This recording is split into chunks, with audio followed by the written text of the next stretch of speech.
అదృశ్యమైనవి అనిత్యములు, అదృశ్యమైనవి నిత్యములు. ఆ అదృశ్యమైన వాటి వైపు నువ్వు చూసి దానికి నువ్వు విలువిచ్చావా, దేవుడు తప్పకుండా నిన్ను నన్ను నిలబెడతారు. అసలు ఎవరు ఆ యొక్క వాటికి విలువిచ్చి ఈ లోకానుసారమైన వాటికి, ఈ లోకానుసారమైన వ్యక్తులకి వాళ్ళెవరో మర్చిపోయి విలువిచ్చి ఏ విధంగా వారి ఆశీర్వాదాన్ని పరిపూర్ణంగా అనుభవించకుండా వారి జీవితాలను ముగించారో మన 3 విషయాల్లో ఈ రోజు మనం నేర్చుకుందాం. మన యొక్క వాక్య ప్రసంగ అంశం, నువ్వు దేనికి విలువిస్తున్నావు? మొట్టమొదటిగా, దృశ్యమైనవి అనిత్యములు, అదృశ్యమైనవి నిత్యములు. దృశ్యమైనవి అనిత్యములు, అదృశ్యమైనవి నిత్యములు కదా. మనము చూసేవన్నీ కూడా అవన్నీ కూడా అనిత్యము, వాటికి ఒక కాలం వస్తే గరితించిపోతాయి. కానీ మనం చూడని వాటివి అవి ఏమైతే ఉన్నాయో అవి నిత్యము మన జీవితంలో నిలిచి ఉంటాయి. ఏశావు, యాకోబు మనందరికీ తెలుసు. ఏశావు ఒక కాలమున యాకోబు కూర చేస్తా ఉన్నాడు ఇంటిలో. ఆ యొక్క వంట చేస్తా ఉన్నప్పుడు ఎంతో వేటకు వెళ్ళిన ఏశావు అలసిపోయి ఇంటికి వచ్చాడు. అలసిపోయి ఇంటికి వచ్చినప్పుడు ఏం జరిగింది? నాకు ఆకలిగా ఉంది. అలసిపోయినప్పుడు మనం ఏం చేస్తాం? నీళ్ళు అడుగుతాము, లేకపోతే ఆకలిగా ఉంది అని చెప్తాం. ఆ అలసిపోయినప్పుడు తను ఎంతగానో అలసిపోయి ఆ యొక్క గృహానికి వచ్చినప్పుడు తను ఎంతో రుచికరమైన ఆ యొక్క కూరను చేయడం ఏశావు చూశాడు. ఏశావు చూసినప్పుడు, నేను ఆకలిగా ఉన్నాను, నాకు కావాలి ఆ కూర అని చెప్పినప్పుడు, యాకోబు, నా అన్నయ్య ఆకలితో ఉన్నాడే, నా అన్నయ్య ఎంతో అలసిపోయి వేటకు వెళ్ళి వచ్చాడే, నేను వండిన కూర ఇస్తాను అని అనుకోలేదు. కానీ ఒక కండిషన్ పెట్టాడు. ఏమంటున్నాడు? నీ జ్యేష్ఠత్వాన్ని నాకు ఇస్తావా? నీ జ్యేష్ఠత్వాన్ని నాకు ఇస్తావన్నప్పుడు ఏశావుకి ఆ ఆకలి ఆ కూర కంటే ఆ ఆకలి ఆ కూర ఎక్కువగా కనబడింది జ్యేష్ఠత్వం కంటే. ఆ జ్యేష్ఠత్వము ఇస్తావన్నప్పుడు, నేను చావడానికి సిద్ధంగా ఉన్నాము, ఈ జ్యేష్ఠత్వం నాకెందుకు? నేను చనిపోవడానికి సిద్ధంగా ఉన్నాను, ఈ జ్యేష్ఠత్వం నాకెందుకు అని ఏశావు చెప్పినప్పుడు, నాకు నీ జ్యేష్ఠత్వం ఇస్తానని ప్రమాణం చేయని చెప్పినప్పుడు, ప్రమాణం చేయగానే ఆ కూర యాకోబు ఏశావుకి ఇచ్చేస్తాడు. తిని తాగి వెళ్ళిపోతాడు. అసలు జ్యేష్ఠత్వము అంటే ఏంటండి? జ్యేష్ఠత్వంలో ఉన్న ఆశీర్వాదం ఏమిటో అంటే 2 విషయాలు మనం అక్కడ గమనించవచ్చు. జ్యేష్ఠత్వం అంటే ఆ జ్యేష్ఠత్వంలో ఎక్కువ ఆస్తి ఇస్తారు. తన తరువాత పెద్ద కుమారుడి తర్వాత అన్నదమ్ములు ఎవరైతే ఉన్నారో వారికంటే డబల్, వారికంటే 2 ఆశీర్వాదాన్ని ఈ యొక్క జ్యేష్ఠత్వంలో ఉన్న పెద్ద కుమారుడు పొందుకుంటాడు. అంతేకాకుండా 2వ గొప్ప ఆశీర్వాదం ఏంటో తెలుసా? తనే ఒక యాజకుడుగా ఆ గృహానికి ఉంటాడు. అంతేకాదు, తండ్రి తరువాత స్థానము ఎవరికి దక్కుతుందంటే, ఒక తండ్రిగా ఆ కుటుంబంలో ఉన్న అందరి మీద ఒక తండ్రిగా, తండ్రి తర్వాత ఈ యొక్క పెద్ద కుమారుడు పొందుకుంటాడు. అది జ్యేష్ఠత్వంలో ఉన్న ప్రత్యేకత కదా. ఆ జ్యేష్ఠత్వము ఏశావుకి ఏ విధంగా కనిపించింది? ఈ ఆకలి తీరిపోతే చాలు, ఆ జ్యేష్ఠత్వం ఎందుకు? దేనికి మనం విలువిస్తున్నాం? దేనికి విలువిచ్చాడు? అందుకే మనం చదివిన వాక్యంలో ఏముంటుందో తెలుసా? 2 కొరింథీయులకు రాసిన పత్రిక 4వ అధ్యాయము 17-18 వాక్యాల్లో, క్షణం మాత్రముండు మా చులకన శ్రమ మా కొరకు అంత కొంతకు ఎక్కువగా నిత్యమైన మహిమ భారమును కలగజేయుచున్నది.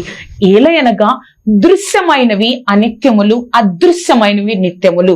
క్షణం మాత్రం ఉంటది. ఆ ఆకలి మనకి ఎప్పుడన్నా ఒక్కసారి గమనించండి. ఆ ఆకలి మనకి టైంకి ఆకలిస్తుంది. ఉదయం, మధ్యాహ్నం, సాయంత్రం 5:30, 6 గంటలకు, మళ్ళీ రాత్రి ఆకలిస్తా ఉంటది. ఆ ఆకలి అనేది ఒక 10 నిమిషాలు, ఒక 20 నిమిషాలు ఉంటది, తర్వాత మామూలుగా అయిపోతుంది. ఆ యొక్క క్షణం మాత్రపు వచ్చిన ఆ ఆకలి కోసం తన దేవుని దృష్టిలో ఉన్న ఒక శ్రేష్టమైన ఆశీర్వాదాన్ని ఏశావు పోగొట్టుకున్నాడు. నేను చనిపోతున్నాను, ఈ జ్యేష్ఠత్వం నాకెందుకు? దేనికి నువ్వు విలువిస్తున్నావు? దేనికి విలువిస్తున్నావు? మన జీవితంలో అనేకమైన శ్రమలు వస్తాయి, అనేకమైన బాధలు, కష్టాలు, కన్నీరు వస్తుంది, మనుషుల పెట్టే బాధ కలుగుతుంది, మనుషుల పెట్టే మాటల వల్ల బాధ కలుగుతుంది, అనేకమైన కష్టాలు వస్తాయి. వాటిని చూసి నువ్వు దేవుణ్ణి వదిలేస్తున్నావా? దేవుడు నిన్ను ఎందుకు ఉంచారో, దేవుడు నిన్ను ఎందుకు నిలబెడుతున్నారో, దేవుడిలో నువ్వు ఏంటో ఆ విషయాన్ని మర్చిపోయి నువ్వు నేను జీవిస్తున్నావా? అప్పుడు జీవిస్తా ఉంటే ఏం జరుగుతుందో తెలుసా? పూర్తిగా మనము కూడా మన జీవితం మీద మనకే విరక్తి వచ్చి మన జీవితాన్ని మనమే నాశనం చేసుకునే స్థితి వస్తుంది. నువ్వు దేనికి విలువిస్తున్నావు? దేనికి విలువిస్తున్నావు? నిన్ను దేవుడు ఏ విధంగా రక్షించాడు, ఏ విధంగా నిలబెట్టుకుంటున్నాడు, ఏ విధంగా ఆరోగ్యాన్ని ఇస్తున్నాడు, ఆ విషయాన్ని నువ్వు మర్చిపోయి జీవిస్తే దేవుడు నన్ను ఒక జ్యేష్ఠత్వం తండ్రి తర్వాత ఆశీర్వాదం నాకు రావడానికి కదా నన్ను నిలబెట్టుకున్నాడు అన్న మాటను, అన్న ఆలోచనను, అన్న దృష్టిని, ఆ విలువను మర్చిపోయాడండి ఏసావు. అందుకే పరిశుద్ధాత్మ దేవుడు నూతన నిబంధనలో ఏసావు గురించి ఒక మాట రాస్తాడండి. హెబ్రీలకు రాసిన పత్రిక 12వ అధ్యాయము 16-17 వచనాలు. హెబ్రీలు రాసిన పత్రిక 12వ అధ్యాయము 16-17 వచనాలు. ఒక పూట కొరకు తన జ్యేష్ఠత్వ హక్కును అమ్మివేసిన ఏసావు వంటి భ్రష్టుడైనను వ్యభిచారి అయినను ఉండునేమో అనియు జాగ్రత్తగా చూసుకొనుడి. 17వ వచనం.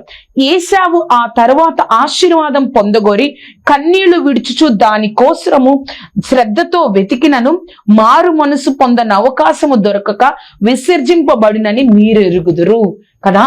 అటువంటి వాళ్ళు ఉన్నారేమో. ఏమంటాడండి?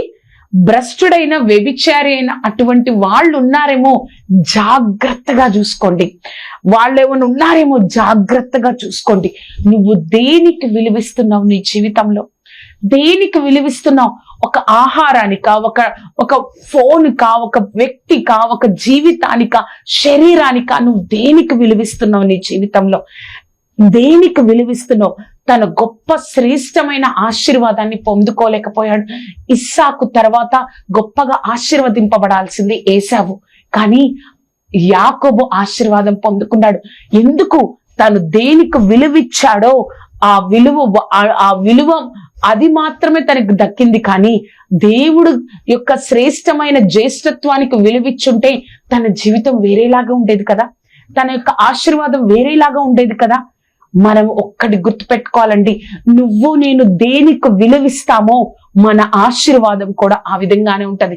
ఒక పరిపూర్ణమైన ఆశీర్వాదం పొందుకోకుండా మన జీవితాలు ముగింపబడతాయి. మన జీవితాలు ఒక పరిపూర్ణమైన, ఒక సంతృప్తికరమైన ఒక ఆశీర్వాదం పొందుకోకుండా మన జీవితాలు ముగింపబడతాయి. వారు రిబ్కాకి, ఇస్సాకుకి ఎంతో దుఃఖం కలగజేశాడు ఏసావు. వేరే స్త్రీని పెళ్లి చేసుకోవడం వల్ల ఆ యొక్క దుఃఖం కలిగింది కదా. మనము కూడా ఎంతగానో ఏదో చేస్తా ఉంటాం. దేనికి నువ్వు విలువిస్తున్నావు? ఒక్కసారి నీ ఆలోచనలను, నీ యొక్క గురిని, ప్రతిరోజు నువ్వు చేసే పనిని, నీ ఆలోచనలు ఒక్కసారి సరి చేసుకుంటావా? నువ్వు దేనికి విలువిస్తున్నావు? దేనికి విలువిస్తున్నావు? దేవుడు హెచ్చరిస్తున్నాడు హెబ్రీలకు రాసిన పత్రిక 12వ అధ్యాయంలో, భ్రష్టులైన వ్యభిచారులైన మీలో ఉన్నారేమో, జాగ్రత్తగా చూసుకోండి. మనల్ని దేవుడు హెచ్చరిస్తా ఉన్నాడు కదా. నువ్వు నేను దేనికి విలువిస్తా ఉన్నావు? దేవుడు మనతోనే మాట్లాడుతా ఉన్నారు.